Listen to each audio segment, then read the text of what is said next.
Hi everyone, my name is Jeff, and today I'm going to talk about the idea that we potentially set up subtle separations in ourselves that can become an obstacle as we go deeper in our meditation practice. I recently wrote a book called Folding the Mind, Unique Discoveries We All Can Make into Deeper Reality Naturally, and I mentioned that for a period of time I would be creating videos that had to do with themes and types of knowledge that are running through that book. And this is part of that series of videos that I thought might be helpful to people. And when I do these videos, something interesting happens that I learned from my own teacher, Dr. Frederick Lenz, also known as Rama. Something that I noticed that he would do when he talked to his students, talked to us in the seminars that he gave many years ago. He's no longer with us now. And he would talk extemporaneously and get into an amazing type of flow where deep type of energy, positive power and knowledge would just flow out of him. And I was always so fascinated to watch him do that and wondered how he did it. So over the years, and I've taught myself for many years, I've learned more about that. And in my own small way, but a type of powerful way, I also am learning more and more how I do talk extemporaneously in these videos. And I noticed I do get into a type of flow, which is kind of fascinating and interesting, and it has a power to it. And it's exciting to me. And so that's how, also I notice what happens is something is kind of pulled out of me, elicited by doing a video talking about self-discovery, such as in a video today. And the vibratory type of qualities of the space that I'm in, I naturally am drawn deeper into very energetic and sparkly and higher intelligence and all sorts of things simply by talking about it. So talking has so many elements to it, and talking can be quite powerful if it's done correctly, and I've learned many things about that too. But for today, I'm going to see where we can go with the topic for this video today, about the subtle separations. So I feel, for instance, for myself, I have a really well-meaning friend, a bunch of friends actually, that I've noticed that when I talk over a period of time with them, over a period of years, that a certain subtle narrative has kind of been set up. It's all fine, it's all natural, I feel, but that type of narrative where both parties are sort of aware and shaping the type of interaction that's taking place and actually becoming kind of used to it in some way. What I've noticed, it can be the narrative that is created can actually, we can be kind of attached to it in some way, kind of bound to it in some way. So it starts describing ourselves and the narrative itself. It's very subtle, but I've noticed this over the years, and it's gotten more apparent to me fairly recently about the nature of this narrative that we create when we interact with other people, in our relationships, and in the various situations that we come across in our life. So the narrative is if we kind of are attached to it to a certain extent, it's going to describe us in our own mind to a certain extent, and then that does create in my mind a type of subtle separation to a deeper aspect of ourselves that really can't be described. I'm always maintained that the meditation practice and mindfulness practice go hand in hand. So what we're doing in our daily life, which I also call the first attention, which I'll describe in another video, the first and second attention. But the first attention involving our daily life, our careers, our relationships, our interactions in the physical world, is a very important thing and a very powerful component, very integral component of what we are and how we act in our lives. But this other component that we have, which is deeper, it's more in deeper, subtle, physical. It's more fluid. It's a different type of a state of attention called the second attention. And once again, I'll get into more detail in another video.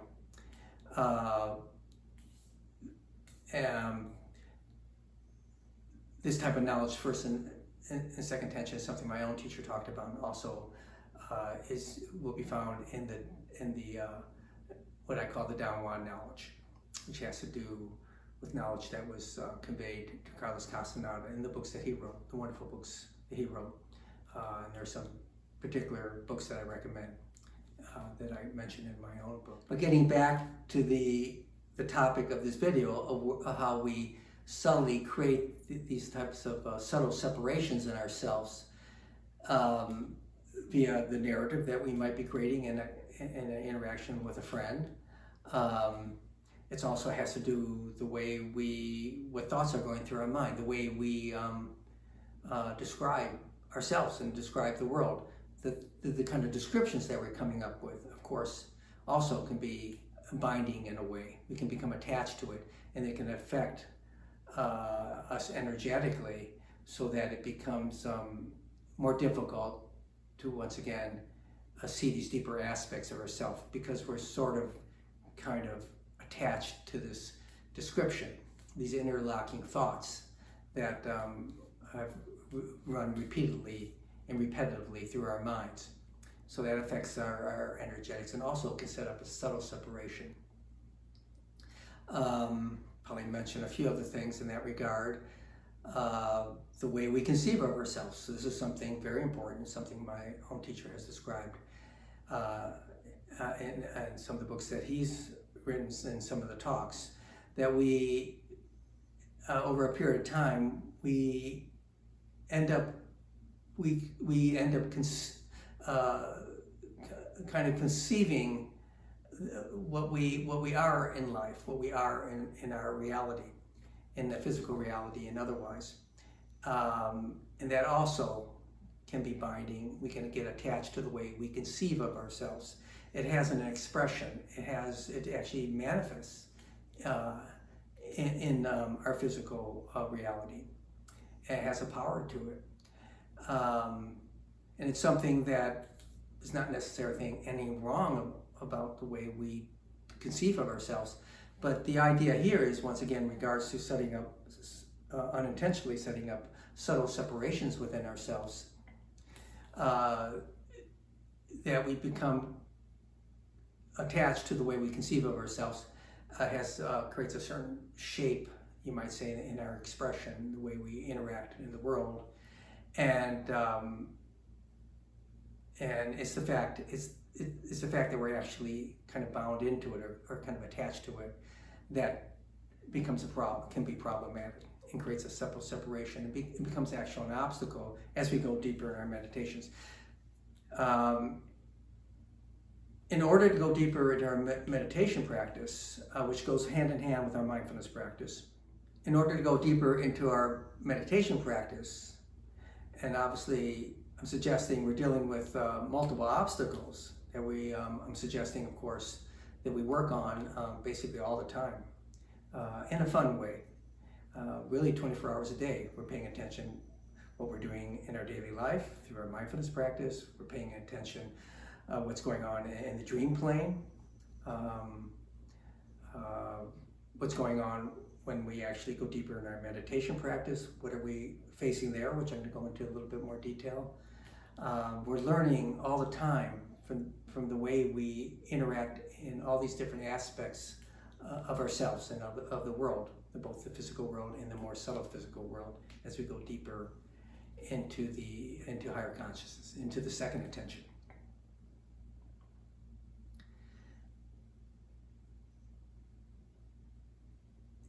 In a recent video, I talked about motivation. And if I had to add something to that in this video, is that in order to go deeper, there's many different components to it. I'm actually touching on a few components in this video. But whatever it takes to motivate ourselves to go deeper in our meditation practice by tightening up our focus, as I mentioned in that motivation video, but also by taking a closer look of how these obstacles, how we are subtly actually getting in our own way, how we're subtly setting up a type of separation in ourselves, subtly setting up obstacles to going deeper in our own meditation practice. As we go deeper, it can get quite exciting as we start touching, start immersing ourselves into a really deeper energy, deeper type of power. And there's also a deeper kind of knowledge that lies there, or that we're led to a deeper kind of knowledge. It's hard to say what's actually going on, but as we go deeper into that, into our meditation practice, touching into these deeper layers and these currents that are flowing with energy and into light and into higher intelligence, something is imparted to us. We're immersing ourselves into that at some point. If we go deep enough, even when we even touch into it slightly, all sorts of things are happening, and it's very wise, of course, to pay attention to what's going on, especially when we're meditating. The whole idea is to be very present, very aware. As we go deeper, we might even come across a type of witnessing, but it's an active type of witnessing. We're learning all the time. We're observing all the time in an active way, in a very aware way, as we go deeper, so that what we come across in the deeper currents that run there, and these deeper subtle physical aspect of ourselves, it becomes more apparent in my mind, at least in my experience, how the obstacles can prevent us, can get in the way of us actually in going deeper.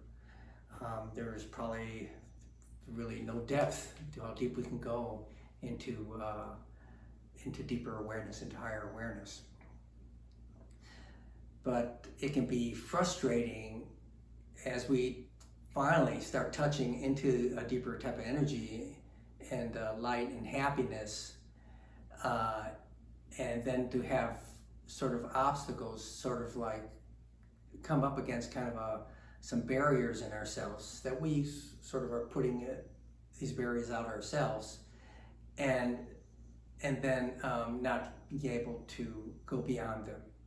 That can get frustrating after a while, but it's part of our practice, and it's bound to happen, I think, and I think it happens to almost everyone, especially it has happened to me and continues to happen at times.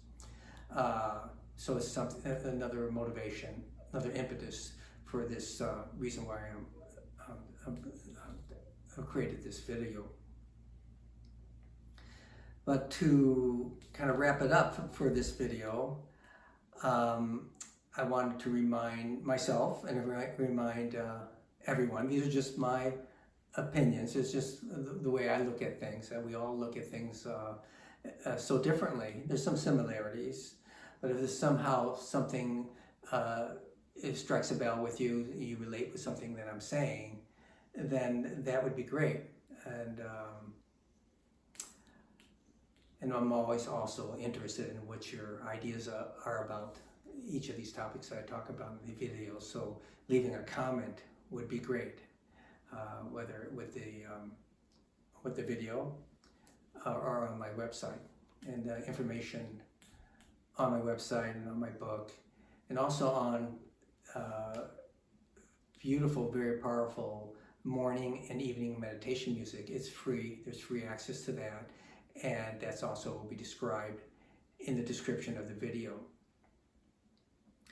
If I can say anything else about as we go deeper, my suggestions are, when if we do come across some obstacles, obviously to notice what they are, notice these deep inner patterns, and then of course do something about it.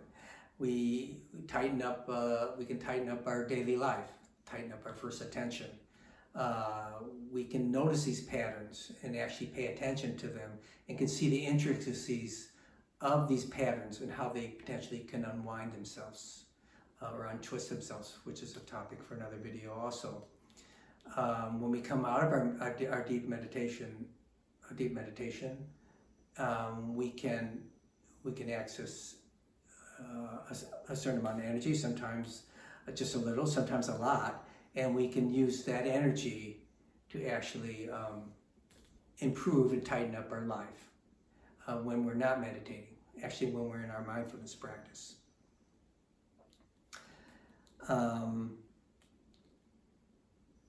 But also in that deeper flow that we might start tapping into, that hopefully we will start tapping into, people, there's also a letting go that takes place there. That's important. I know that there's a letting go in our deeper being that happens on its own, but I know it's important to practice in our daily life, and also to notice and be aware of what's going on in the nature of how we are slowly letting go more, in the sense of letting go of our descriptions and letting go of our thoughts. When we're slowing down thoughts, that's a great thing to do. And then, of course, eventually thoughts will stop on their own, and we go beyond all thoughts, all descriptions. And that does involve also a certain amount of letting go that we can actually practice in our daily life, and also notice things about when we meditate, because we're aware, we're deeply engaged and present when we are meditating. We are learning all sorts of things, immersing ourselves into all sorts of wonderful things, and by directly interacting with that and immersing ourselves in what's lying in that deeper aspect of ourselves, those deeper layers that we access when we deeply meditate, that changes us in some way, transforms us in some way, and imparts us with something actionable, knowledge that is actionable in our lives, in both our outer lives and our inner life, both in the first attention associated with our outer life, and in the second attention associated with our inner life, having to do with higher awareness, higher consciousness. So we did touch on a bunch of things, and I hope this is helpful. Like I said in these videos, we're going to go over and over many things from many different angles, and turns out I have a lot to say, because and I'm always refining things in myself and refining what I have to say. Like I'm working on the way I talk, the way I come across in these videos. It's a work in progress for me, and tightening that up and making it so many things I'm learning about that, because it's a very powerful thing to be able to, in a balanced way, to be able to talk with power, positive power, and to talk with, and to be able to convey something by talking that has to do with the way we interface with this deeper kind of knowledge and higher intelligence and light and all sorts of things. So thank you for staying here, sticking with it on this video, and have a good time.